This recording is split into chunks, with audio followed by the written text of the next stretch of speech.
books. We love them. We pile them on our shelves. We smell the paper like weirdos. And we keep telling ourselves we'll get through that massive TBR someday, right? Right? As I look at mine staring at me. But lately, it feels like publishers have realised we're not just readers anymore, we're collectors. And they are milking that fact harder than a cash cow on a triple shift. I'm talking about special editions, bonus chapters, sprayed edges, foil embossing that makes the book look like it came from Willy Wonka's chocolate factory. And let's be real, half the time, those things are just ridiculous. Welcome to this episode of The Bored Book Geek. I hope you guys enjoy it, and I'm probably going to make a few of you angry, but what's new? Let's start this episode. Now, don't get me wrong, collecting is fun. I get it. We all have our hobbies. Pokemon cards. Me. Anyway, and if someone wants a bookshelf full of rainbow sprayed hardcovers, that's their choice.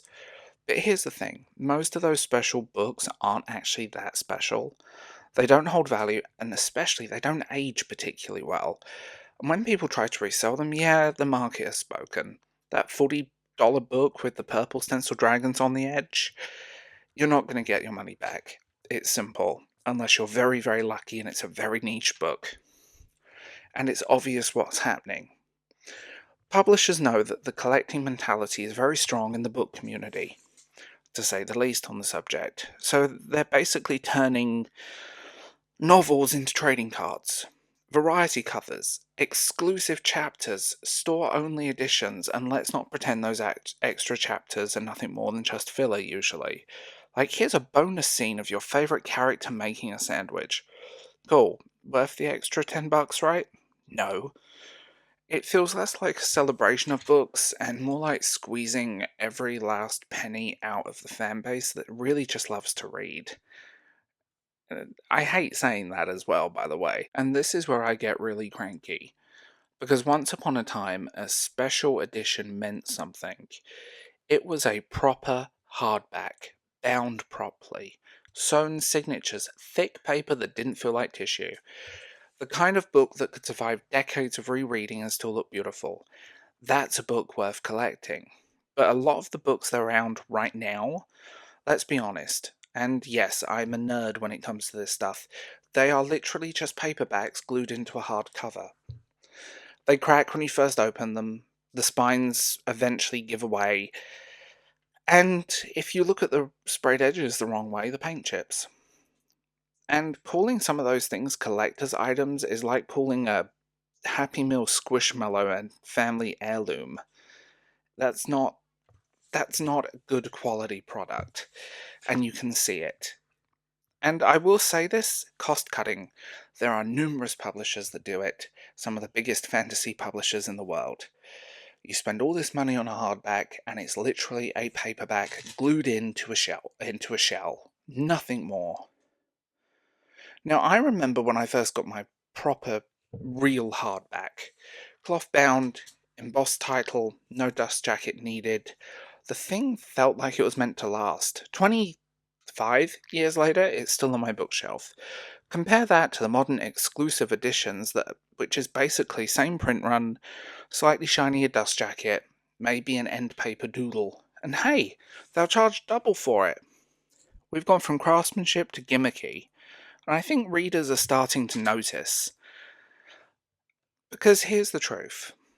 Most of those don't hold their value, not in the way people hope. Sure, that very first special edition might explode in price for a hot minute, but then publishers realize they can jump out 6 more versions of the same book, and suddenly everyone who thought they had a rare gem is just holding another copy of the same mass-produced novel. And you can see the disappointment in resale groups online. People trying to sell their super limited edition for retail price only to watch it sit there unsold because in reality it's not rare, it's not timeless, it's just marketing. Now, I don't want to shame anyone who collects things they love. If it makes you happy, do it.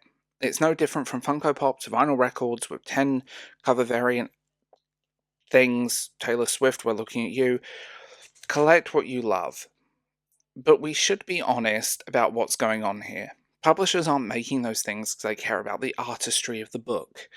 They're making them because they know people will buy the same novel 3, 4, or 5 times. And sometimes it's very obvious, especially when the quality actually goes down in these editions. And as someone who actually loves books as books, the feel, the history, the binding, I do find it sad because good quality books that are designed to last for decades are getting buried under a mountain of foil stamped gimmicks. So yeah, special editions can be fun. Sprayed edges look cool. Bonus chapters can be a neat curiosity, but let's not kid ourselves. Most of it is smoke and mirrors. Shameless cash grabs dressed up in shiny packaging. At the end of the day, a properly made book, one that's built to last, is always going to outshine a flimsy hardback with sprayed glitter on the side. And maybe we need to start valuing that again.